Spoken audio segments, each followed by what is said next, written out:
নমস্কার বন্ধুরা, প্রথমা kitchen with Bengali ফুডে সবাইকে স্বাগত।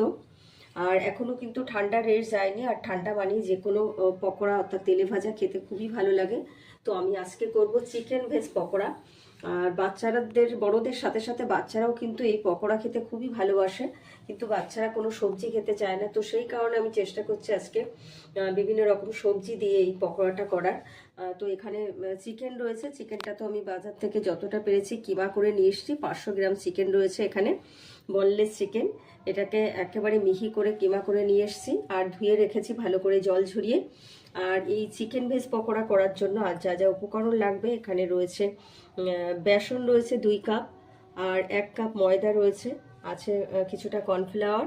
এছাড়াও লাগবে 2টো ডিম, 2টো বড় সাইজের পেঁয়াজ আমি কুচি কুচি করে কেটে নিয়েছি, আছে ধনেপাতা কুচি, লঙ্কা কুচি, আর এখানে সবজি নিয়েছি গাজরটাকে কিন্তু আমি ব্লেন্ডারে যতটা পেরেছি মিহি করে নিয়েছি।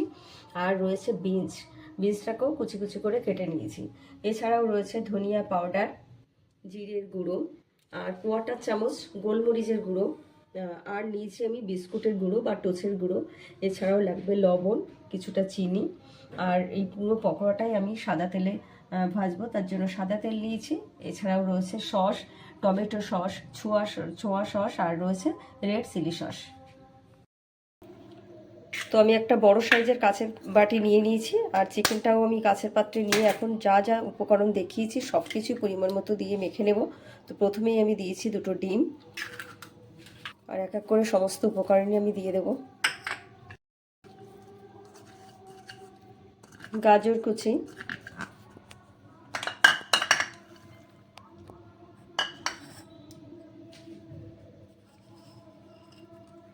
লঙ্কা কুচি, পেঁয়াজ কুচি, ধনিয়া পাউডার, জিরের গুঁড়ো, এখানে 1/4 চামচ গোলমরিচের গুঁড়ো আছে, 1 চামচ চিনি, লবণ স্বাদ মতো, 3 চামচ বিস্কুটের গুঁড়ো। এটা দিলে পকোড়াটা কিন্তু বেশ খাস্তা হয়। কর্নফ্লাওয়ার, ময়দা, বিস্কুটের গুঁড়ো বা টোস্টের গুঁড়ো, এটা কিন্তু এখন বাজারে কিনতে পাওয়া যায়। এখন দেব 1/2 চামচ red chilli sauce, soya sauce, 1 চামচ টমেটো সস। তো সব উপকরণ দিয়ে দিয়েছি, আর এখন অল্প অল্প করে জল দিয়ে মেখে নেব। একেবারে বেশি জল দেওয়া যাবে না, সেক্ষেত্রে খুব হালকা হয়ে যেতে পারে।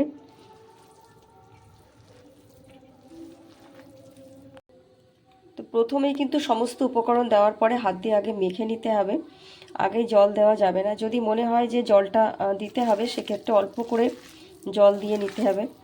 বেশি জল পড়ে গেলে অনেক সময় খুব নরম হয়ে যেতে পারে, সেক্ষেত্রে কিন্তু পকোড়াটা মুচমুচে হবে না।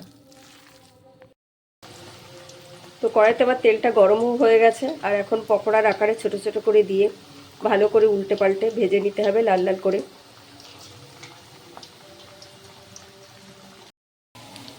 তো লাল লাল হয়ে গেছে, আমি উল্টে পাল্টে ভালো করে ভেজে নিয়েছি, এখন তুলে নেব। তো আমি লাল লাল করে ভেজে তুলে নিয়েছি। এইভাবে বাকি পকোড়াগুলো আমি উল্টে পাল্টে ভালো করে লাল লাল করে ভেজে তুলে নেব।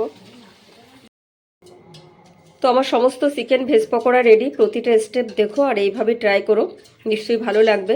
বিশেষ করে বাচ্চাদের কাছে পকোড়া কিন্তু খুব মুখরোচক। তো যেহেতু অনেক বাচ্চারা সবজি খেতে চায় না, সেই কারণে এইভাবে যদি করে দেওয়া যায় তাহলে কিন্তু ওরা খেতে ভালোবাসবে।